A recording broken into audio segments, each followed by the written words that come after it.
நாம் வாசித்த வேத பகுதிக்கு நம்முடைய வேத புஸ்தகத்தை நாம் திருப்பிக் கொள்வோம். இன்றைக்கும் நாம் தியானிக்க இருக்கிற தியானத்தினுடைய தலைப்பு என்னவென்றால், ஆண்டவரை பார்த்து கேள்வி கேட்காதே. படைத்தவரை பார்த்து கேள்வி கேட்காதே. உன்னையும் என்னையும் சிருஷ்டித்த சிருஷ்டிகர்த்தர், அவரை நாம் கேள்வி கேட்கிறவர்களாக இருக்கிறோம். இங்கே மோசே நாட்களிலே ஆண்டவர் செய்த காரியங்களை இந்த வசனத்தில் நாம் பார்க்கும் பொழுது, மோசே இடத்துல ஆண்டவர் என்ன சொல்கிறாரு? யார் மேலே நான் இரக்கமாய் இருக்க சித்தமாய் இருப்பேனோ அவன் மேலே நான் இரக்கமாய் இருப்பேன். எவன் மேல் உருக்கமாய் இருக்க சித்தமாய் இருப்பேனோ அவன் மேல் உருக்கமாய் இருப்பேன். அடுத்து 17ஆம் வசனத்தில் சொல்கிறாரு, மேலும் என்னுடைய வல்லமையை உன்னிடத்தில் காண்பிக்கும்படியாகவும் என்னுடைய நாமம் பூமியில் எங்கும் பிரஸ்தாபமாகும்படியாகவும் உன்னை நிலைநிறுத்தினேன் என்று பார்வோனுடனே சொன்னதாக வேதத்தில் சொல்லியிருக்கிறது. ஆதலால் எவன் மேல் இரக்கமாயிருக்க சித்தமாய் இருக்கிறாரோ அவன் மேல் இரக்கமாயிருப்பார். எவனை கடினப்படுத்த சித்தமாய் இருக்கிறாரோ அவனை கடினப்படுத்துகிறார். இந்த வார்த்தையை நாம் பார்க்கும் பொழுது, ஆண்டவர் எதிர்மறையான காரியங்களையும் நேர்மறையான காரியத்தையும் அவர்தான் செய்கிறார். அவர் எதை செய்ய திட்டமிட்டிருக்கிறாரோ அதை அவர் செய்து முடிப்பார். அவரை பார்த்து நீங்களும் நானும் கேள்வி கேட்பதற்கு எந்த விதத்திலையும் உரிமை இல்லை. அதுதான் அங்கே தொடர்ந்து நாம் வாசிக்கும் பொழுது 20ஆம் வசனத்தில் நாம் வாசிக்கிறோம். இன்றைக்கு நாம் தியானிக்கிற தியானம் 20ஆம் வசனம். அப்படியானால் மனுஷனே, தேவனோடு எதிர்த்து தர்க்கிக்கிற நீ யார்? உருவாக்கப்பட்ட வஸ்து உருவாக்கினவனை நோக்கி, நீ என்னை ஏன் இப்படி உண்டாக்கினாய் என்று சொல்லலாமா? என்னை ஏன் இப்படி படைச்சிங்க ஆண்டவரே என்று சொல்லலாமா? இன்றைக்கு பிரியமானவர்களே, குடும்ப சூழ்நிலையின் நிமித்தமாக கடவுளை, அதாவது படைத்த தகப்பனை கேள்வி கேட்கிறவர்களாக இருக்கிறோம். ஆண்டவர் நம்மை உருவாக்கினவரை நாம் குடும்ப சூழ்நிலை நிமித்தமாக நாம் கேள்வி கேட்கிறோம். ஏன் இப்படி இருக்குது? எதுக்கு இப்படி நடக்குது? சில குடும்பத்தில் பார்த்தீங்க அப்படின்னா, தாய் தகப்பனை சபிக்கிற பிள்ளைகள் இருக்கிறாங்க. தன்னுடைய இந்த குடும்பத்தில் நான் பிறந்துட்டேனே என்று சொல்லி, நீலாம் எனக்கு ஒரு பெற்றோராக இருக்கிறீ என்று சொல்லி சபிக்கிற பிள்ளைகள் இன்றைக்கு இருக்கிறார்கள். நீதிமொழிகள் புஸ்தகத்தில் நாம் வாசிக்கும் பொழுது 30ஆம் அதிகாரம் 11ஆம் வசனத்தில் அங்கே என்ன நாம் வாசிக்கிறோம்? நீதிமொழிகள் 30ஆம் அதிகாரம் 11ஆவது வசனம்.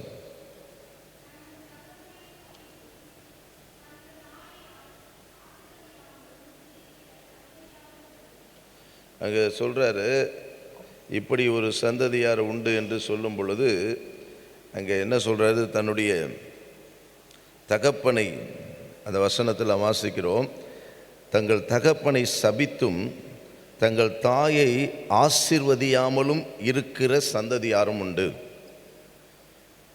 அப்படின்னா பிள்ளைகள், அடுத்த ஜெனரேஷன், அவர்கள் என்ன பண்ணுறாங்க? தகப்பனை அவர்கள் சபிக்கிறவர்களாக தாயை ஆசீர்வதியாமலும் இருக்கிறார்கள். இப்போ ஒரு குடும்பத்தில், இன்றைக்கு ஒரு குடும்பம் அப்படின்னு சொல்லும் பொழுது அந்த குடும்பத்தில் பிள்ளைகளை கர்த்தர் கொடுக்கிறார். அப்போ அந்த பிள்ளைகள் பெற்றோரை பார்த்து கேட்கிற கேள்வி ஒரு பக்கம், ரெண்டாவது இங்கே நாம் வாசிக்கிறோம், அவர்கள் பெற்றோரை சபிக்கிறார்கள். அப்போ நமக்கு ஒரு தகப்பன் உண்டு, நம்ம எல்லாருக்கும் ஒரு பரம தகப்பன் உண்டு. அந்த தகப்பனுடைய அனாதி தீர்மானத்தின்படி தான் இன்றைக்கு உங்களையும் என்னையும் ஆண்டவர் படைத்திருக்கிறார். சிலர் வீட்டில் தகப்பனை பரியாசம் பண்ணுகிற பிள்ளைகளும் உண்டு. சில பிள்ளைகள் தங்களை அறிவாளியாக நான் உன்னை விட அழகாக இருக்கிறேன் என்று பெற்றோர்களோடு கூட சம்பந்தப்படுத்தி பெருமையாக பேசிக்கொள்ளுகிறவர்களும் பெற்றோரை அவமதிக்கிற பிள்ளைகளும் உண்டு. அப்போ நாம் இங்கே அந்த நீதிமொழிகள் புஸ்தகத்திலேயே 17வது வசனத்தை நாம் வாசிக்கும் பொழுது அங்கே என்ன வாசிக்கிறோம்? தகப்பனை பரியாசம் பண்ணி தாயின் கட்டளைகளை அசட்டை பண்ணுகிற கண்ணை நதியின் காகங்கள் பிடுங்கும், கழுகின் குஞ்சுகள் தின்னுமா. இந்த வசனத்தை ஒரு முறை நான் சொன்னப்போ வாலிப பிள்ளைகளில் ஒருத்தவங்க வந்து, என்ன பாஸ்டர் இப்படி கூட வசனம் இருக்குது, ஏம்மா உனக்கு என்ன பிரச்சனை அப்படின்ன. நான் சண்டை போடுவேன், வீட்டில் திட்டுவேன் அம்மா அப்பாவை. அல்லேலூயா. இப்போ உன் கண்ணை பிடிங்கிடும் அப்படின்னு ஆண்டவர் சொல்கிறார், நான் சொல்லலை. ஆமென், அல்லேலூயா. பெற்றோரை அவமதிக்கிறவர்கள், நம்ம என்னதான் பெரிய ஆளாகிட்டாலும் நம்முடைய பெற்றோர் இருக்கிறாங்கன்னா இன்னும் நம்ம அவங்களுக்கு பிள்ளை தான். நம்ம பேரம் பற்றி எடுத்துட்டாலும் சரி, நம்ம பெற்றோர் இருக்கிறாங்கன்னா நாம் இன்னும் அவர்களுக்கு பிள்ளை தான். அல்லேலூயா. அப்போ இங்கே வசனம் என்ன சொல்லுகிறது? பெற்றோரை தகப்பனை பரியாசம் பண்ணுகிறவர்கள் தாயின் கட்டளை அசட்டை பண்ணுகிறவருடைய வாழ்க்கை நிலைமை குறித்து இங்கே நாம் வாசிக்கிறோம். இன்றைக்கு ஆண்டவர் நம்முடைய வாழ்க்கையில் நமக்கு ஒரு தகப்பனாக இருந்து நம்மை வழி நடத்துகிறவராக இருக்கிறார். அவர் சிருஷ்டிகர் மாத்திரமல்ல, நம்முடைய தகப்பனாக அவர் நம்மை நடத்துகிறவராக இருக்கிறார். நீதிமொழிகள் புஸ்தகத்திலே 3ஆம் அதிகாரம் 12ஆம் வசனத்திலே நாம் வாசிக்கும் பொழுது, என் மகனே, நல்ல கவனிங்க, என் மகனே, தகப்பனுடைய சிட்சையை அற்பமாய் எண்ணாதே. 12ஆம் வசனம் என்ன வாசிக்கிறோம்? தகப்பன் தான் நேசிக்கிற புத்திரனை சிட்சிக்கிறது போல கர்த்தர் எவனிடத்தில் அன்பு கூறுகிறாரோ அவனை சிட்சிக்கிறார். அப்போ ஒரு தகப்பன் அப்படின்னு சொன்னால் அவன் பிள்ளைகளை சிட்சிக்கிறவனாக இருக்கிறான். இன்றைக்கு நம்ம குடும்பத்தில் நாம் பிள்ளைகளுக்கு தகப்பனாக தாயாக இருந்தாலும் நாம் நம்முடைய ஆண்டவருக்கு பிள்ளைகளாக இருக்கிறோம். நான் அதான் சொல்கிறேன், நமக்கு வயசு அதிகமானாலும் நமக்கு பெற்றோர் இருந்தால் நாம் அவர்களுக்கு பிள்ளை தான்.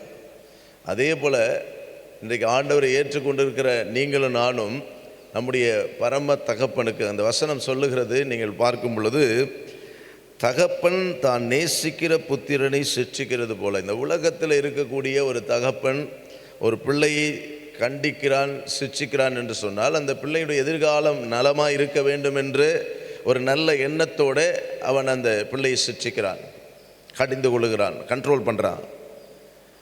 அதே போல் இங்கே நான் வாசிக்கிறோம், கர்த்தரும் எவனிடத்தில் அன்பு கூறுகிறாரோ அவனை சிட்சிக்கிறார்.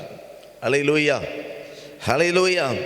அப்போ இந்த காலையில் ஆண்டவரை பார்த்து நம்ம கேள்வி கேட்குறோம். ஆண்டவரே, ஏன் என் வாழ்க்கையில் இப்படி இருக்குது, நான் ஏன் இப்படி இருக்கிறேன்? ஒரு வாலிப மகள் அவங்க பெற்றோர்கிட்ட சொல்லியிருக்கிறாங்க, உனக்கு போய் பிள்ளையாக நான் பிறந்தேன் பாரு, நான்லாம் பெரிய இடத்துல பிறக்க வேண்டிய ஆள், பெரிய பணக்கார குடும்பத்தில் பிறக்க வேண்டிய ஆள், போய் இந்த குடும்பத்தில் நான் பிறந்துட்டேன் பாரு, உனக்கு பிள்ளையா அப்படின்னு சொல்லிட்டு அந்த பிள்ளை தாயிட்டு சொல்லும் பொழுது அந்த தாயிட்டு உள்ள எப்படி இருக்கும்? ஆமென், அல்லேலூயா. ஆண்டவர் அப்படி தான், ஆண்டவரை பார்த்து நீங்கள் நானும் கூட கேள்வி கேட்கிறவர்களாக இருக்கிறோம். இங்கே வசனம் என்ன சொல்கிறது? தகப்பன் யாரை நேசிக்கிறாரோ, கர்த்தரும் யாரை நேசிக்கிறாரோ அவர்களை சிட்சிக்கிறார், அவர்களை நடத்துகிறார். அந்த சிட்சை நம்முடைய வாழ்க்கையில் எப்படி இருக்கும் அப்படின்னா, பெரம்புல அடிக்கிறது இல்லை, நம் வாழ்க்கையில் நாம் எதிர்பார்த்த காரியங்கள் நமக்கு கிடைக்காமல் போகும். அல்லேலூயா.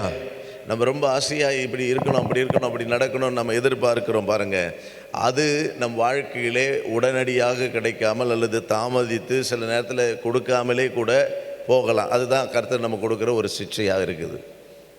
நாம் என்ன பண்ணுறோம், நான் இன்னும் ஜெபம் பண்ணுறேன், இன்னும் நடக்க மாட்டேன், ஒன்றும் நடக்கலை என்று சொல்லி நாம் ஆண்டவரிடத்தில் கேட்குறோம், ஆண்டவரே ஜெபத்தை கேட்குறீங்களா இல்லையா, எனக்கு சீக்கிரம் உடனடியாக இது நடக்கணும் என்று சொல்லி நாம் ஆண்டவரோடு கூட எதிர்த்து பேசுகிறவர்களாக இருக்கிறோம்.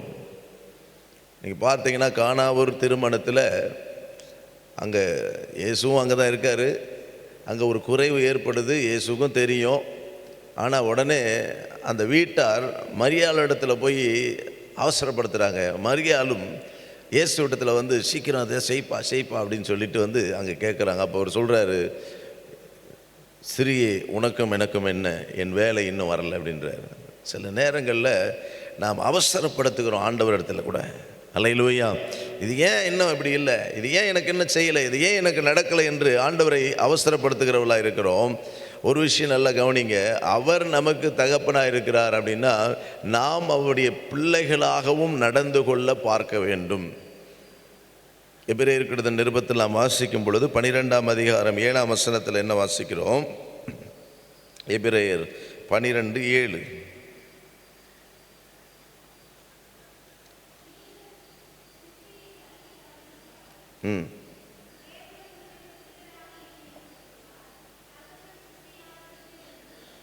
நீங்கள் சிட்சையை சகிக்கிறவர்களாக இருந்தால் தேவன் உங்களை புத்திரராக எண்ணி நடத்துகிறார்.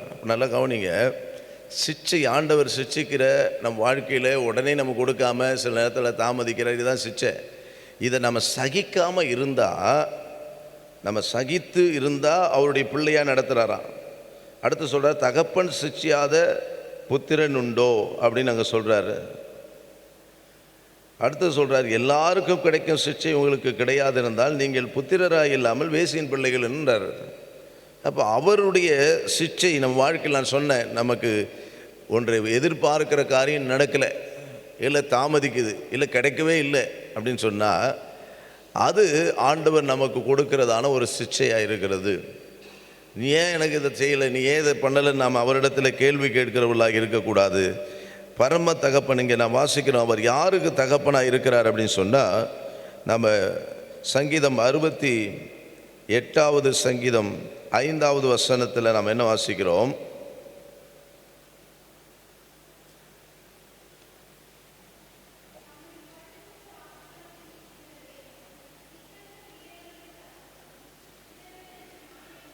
திக்கற்ற பிள்ளைகளுக்கு அவர் தகப்பனாக இருக்கிறார். 103ஆம் சங்கீதம் 13ஆம் வசனத்தில் என்ன வாசிக்கிறோம்?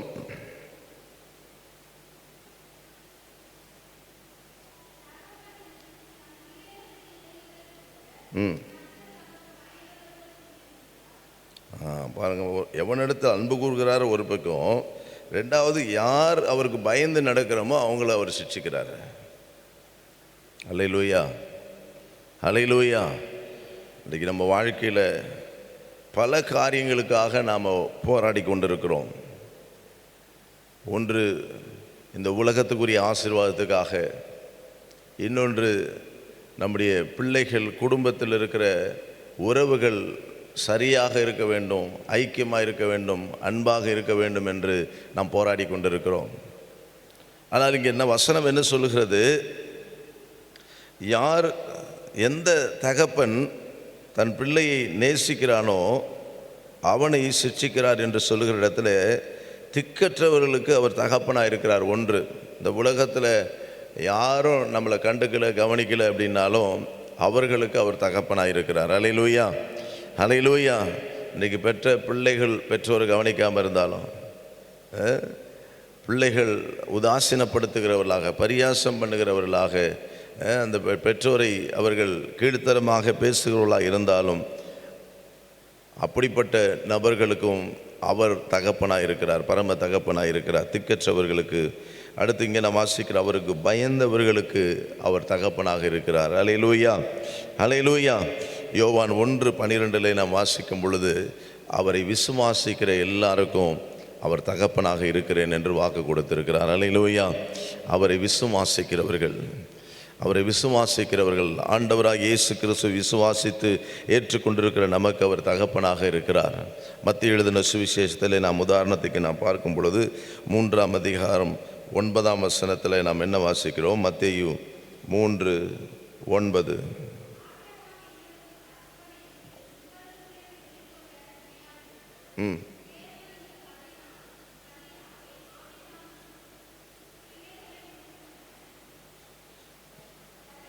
வல்லவராயிருக்கிறார். இங்கே நாம் வாசிக்கிறோம், ஆபிரகாம் உங்கள் தகப்பன் என்று சொல்லிக்கொள்ளாதீங்க, இந்த கல்லுகள்னாலும். அதை லூக்காவில் வாசிக்கும் போது அதே 3ஆம் அதிகாரம் 8ஆம் வசனத்தில் நாம் வாசிக்கும் பொழுது, லூக்கா 3:8, மனம் திரும்புதலுக்கு ஏற்ற கனிகளை கொடுங்கள், ஆபிரகாம் எங்களுக்கு தகப்பன் என்று உங்களுக்குள்ளே சொல்ல தொடங்காதிருங்கள், தேவன் இந்த கல்லுகளினாலே ஆபிரகாமுக்கு பிள்ளைகளை உண்டு பண்ண வல்லவராக இருக்கிறார் என்று உங்களுக்கு சொல்லுகிறேன். இந்த வசனத்தை வாசிக்கும் போது 2 இடத்துலையும் ஒரே வார்த்தை இருக்குது. ஆனால் லூக்காவில் என்ன சொல்கிறாரு பார்த்தீங்கன்னா, மனம் திரும்புதலுக்கு ஏற்ற கனிகளை கொடுங்கள், மனம் மாற்றம் உண்டாக வேண்டும் என்று சொல்லிட்டு அங்கே சொல்கிறாரு, ஆபிரகாம் எங்களுக்கு தகப்பன் சொல்லாதீங்க. அப்படின்னா விசுவாச மார்க்கத்தார் யார் ஆண்டவரை விசுவாசிக்கிறார்களோ அவர்கள் தான் ஆபிரகாம் சந்ததியாகவும் இருக்கிறார்கள். அதே நேரத்தில் தேவனுடைய பிள்ளைகள் என்கிற அதிகாரத்தையும் கர்த்தர் அவர்களுக்கு கொடுத்திருக்கிறார். அல்லேலூயா, அல்லேலூயா. அப்போ நம்முடைய தகப்பன், நாம் இங்கே பார்க்கிறோம், நம்முடைய தகப்பன் அவர் நம்முடைய வாழ்க்கையில் இருக்கக்கூடிய குறைகளை, பாவத்தை எல்லாவற்றையும் நீக்குகிறவர்களாக இருக்கிறார். எசேக்கியேல் தீர்க்கதரிசன புஸ்தகத்துக்கு நாம் இப்பொழுது திருப்பிக் கொள்வோம். 18ஆம் அதிகாரம் 20ஆம் வசனத்தில் என்ன வாசிக்கிறோம்?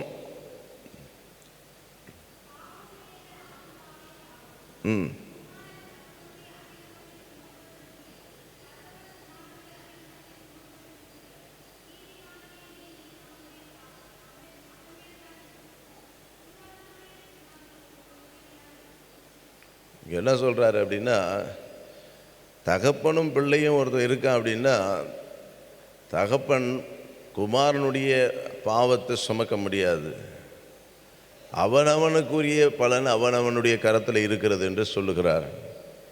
அப்போ நாம் ஒன்றை எதை செய்கிறோமோ, ஒரு பழமொழி பார்த்திங்கன்னா, பனைமரத்தை பற்றி சொல்லுவாங்க. நம்ம சர்ச்சில் கூட பனைமரம் இருந்துச்சு, ஒரு 3 பனைமரம் இருந்துச்சு. இந்த பாதாம் மரம் இருக்கிற இடத்துல ஒரு 2 பனைமரம் இருந்துச்சு, அதெல்லாம் எடுத்துட்டாங்க. சொல்லுவாங்க, பழுத்த ஓலையை பார்த்து குருத்தோலை என்ன பண்ணிச்சான் சொல்லுங்கள், தெரியுமா அந்த பழமொழி? பழுத்த ஓலையை பார்த்து குருத்தோலை சிரிச்சுதான். ஆமேன். எதுக்காக சிரிச்சுதான்? அவ்வளோதான், ஆட்டம் அடங்கி போச்சு, நீ சீக்கிரமாக கீழே விழுந்துருவே, நாளைக்கு அதே நிலைமை தான்றது அதுக்கு என்ன பண்ணல தெரியல. சொல்லுவாங்க, இன்னொரு ரத்தம் நல்லா ஓடிக்கிட்டு இருக்கும்போது அந்த இளம் துடிப்பாக இருப்பாங்க, வேகம், அந்த ஓட்டம் அடங்கி போச்சுன்னா, அதுபோல் இன்றைக்கு பெற்றோரை அடுத்த சந்ததியினர் என்ன பண்ணுறாங்க, பரியாசம் பண்ணியும் கிண்டல் பண்ணி கொண்டிருக்கிறாங்க. ஆனால் வசனம் என்ன சொல்கிறது? அவனவனுடைய பாவத்தை, அவனவனுடைய காரியத்தை அவன் சுமந்தாக வேண்டும். அல்லேலூயா. 18ஆம் வசனம் 19ஆம் வசனத்தில் என்ன வாசிக்கிறோம்? அதே எசேக்கியேல் 18:19.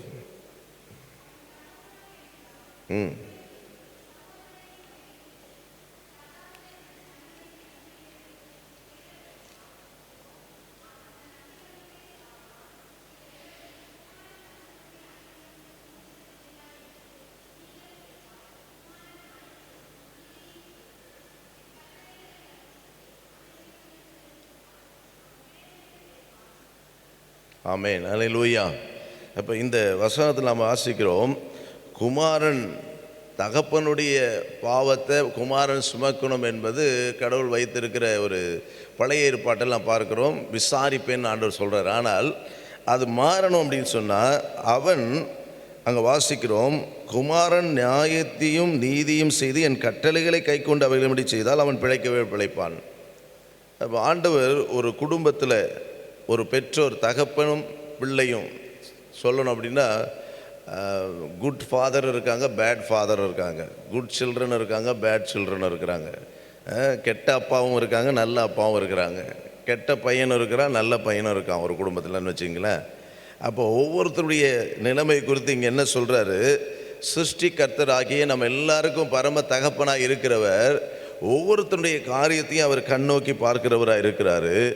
அவர் அந்த இடத்துல நாம் வாசிக்கும் பொழுது, அவர் அவனவனுடைய அந்த அக்கிரமங்கள் அது அடுத்து தொடராதபடிக்கு அவனவன் அதை சரி செய்து கொள்ளும்படியாக கர்த்தருடைய கட்டளையின்படி நடந்தால் அவன் பிழைக்கவே பிழைப்பான், அவன் சந்ததியும் பிழைக்கும்.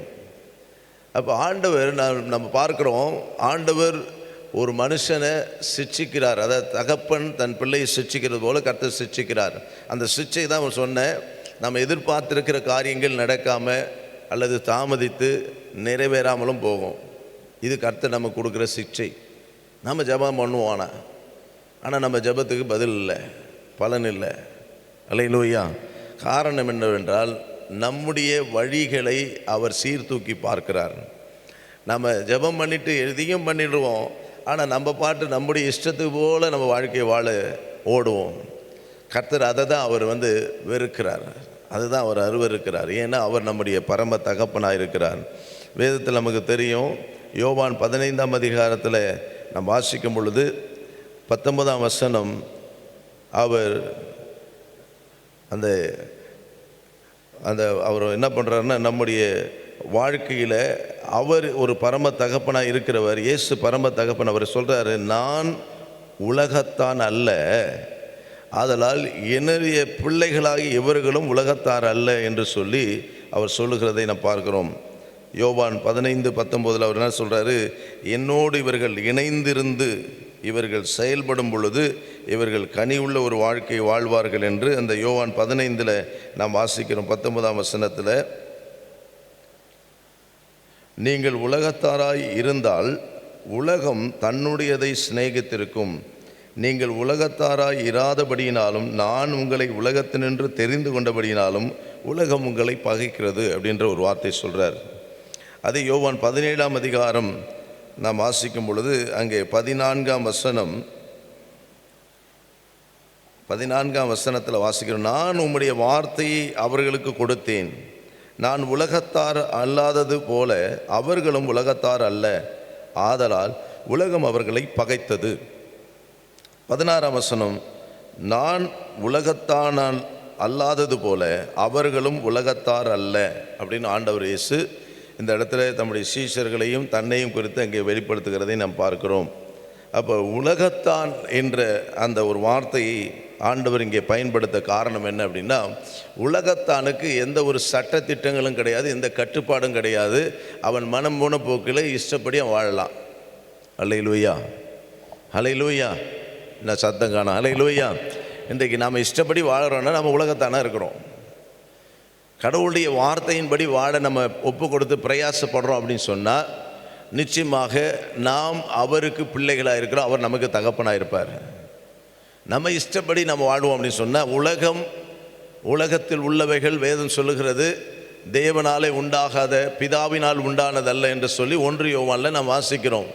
3 விஷயம் சொல்கிறாரு, கண்ணின் நிச்சை, மாம்சத்தின் நிச்சை, ஜீவனத்தின் பெருமை. இந்த 3ம் உலகத்தில் உண்டானது, பிதாவினால் உண்டாகவில்லை என்று சொல்லப்பட்டிருக்கிறது. அப்போ இன்றைக்கு உலகத்தாரை போல நம்ம வாழுகிறோம் அப்படின்னு சொன்னால் இன்றைக்கு நாம் அவருக்கு பிள்ளைகளாக இருக்க முடியாது. ஆண்டவர் இங்கே பிரிக்கிறார். அந்த வசனம் நான் வாசித்தோம் 15ஆம் அதிகாரத்தில், நான் இவர்களை உலகத்திலிருந்து பிரித்து எடுத்திருக்கிறேன். இந்த உலகத்தார் என்ன பண்ணுறா, நாள் பார்க்கறது, நல்ல நேரம் பார்க்கறது, நட்சத்திரம் பார்க்கறது, ராவு காலம், யமகண்டம் பார்க்கறது, இதெல்லாம் ஒரு பஞ்சாங்கம் வச்சுருக்கான். அது மாத்திரமல்ல, உலகத்தார் சாஸ்திரம் வாஸ்து பார்க்கறது, இன்னும் பார்த்தீங்கன்னா சகுனம் பார்க்கறது, இதெல்லாம் உலகத்தானுடைய செயல்கள். நம்மை ஆண்டவர் அதிலிருந்து தான், நம்ம அந்த குட்டையிலிருந்து தான் நம்ம ஊறிக்கிட்டு இருந்தோம், நம்மளை தூக்கி எடுத்து கழுவி நம்மளை வச்சிருக்கிறார். இப்போ அல்லேலூயா. இன்னும் நாம் அந்த உலகத்துக்குரிய காரியங்களையே உலகத்தாரை போலவே நாம் வாழ்ந்து கொண்டிருப்போம் என்று சொன்னால் நாம் அவருடைய பிள்ளைகள் என்கிற தகுதியை எப்படி பெற்றுக்கொள்ள முடியும்? அல்லேலூயா, அல்லேலூயா. அப்போ இன்றைக்கு நாம் அப்படிப்பட்டதான உலக காரியங்களை குறித்த ஒரு அறிவோடு கூட நாம் இருந்து கொண்டு இருப்போம் என்று சொன்னால் நாம் அவருக்கு பிள்ளைகளாக இருக்க முடியாது. அப்போஸ்தலனாகிய பவுல் என்ன சொல்கிறார் பார்த்தீங்கன்னா, தகப்பனுக்கு மகன் ஊழியம் செய்ய வேண்டும். ஒரு தகப்பனுக்கு மகன் ஊழியம் செய்யணும். இன்றைக்கு பரம தகப்பனாகிய நாம் அவருக்கு ஊழியம் செய்யணும். ஏற்கனவே நாம் தியானித்திருக்கிறோம், சேவை என்பது வேற, ஊழியம் என்பது வேற. அல்லேலூயா. சர்வீஸ் என்பது வேற, மினிஸ்ட்ரி என்றது வேற. இங்கிலீஷில் சொன்னால் புரியும். சர்வீஸ் என்றது வேற, மினிஸ்ட்ரின்றது வேற. ஊழியம் வேற, சேவை வேற. அப்போ சேவை என்று சொல்லும் பொழுது அது வேற, ஊழியம் என்று சொல்லும்பொழுது அது வேற. பிலிப்பியர் 2ஆம் அதிகாரம் 22ஆம் வசனத்தில் நாம் வாசிக்கும் பொழுது, பிலிப்பியர் 2:22 222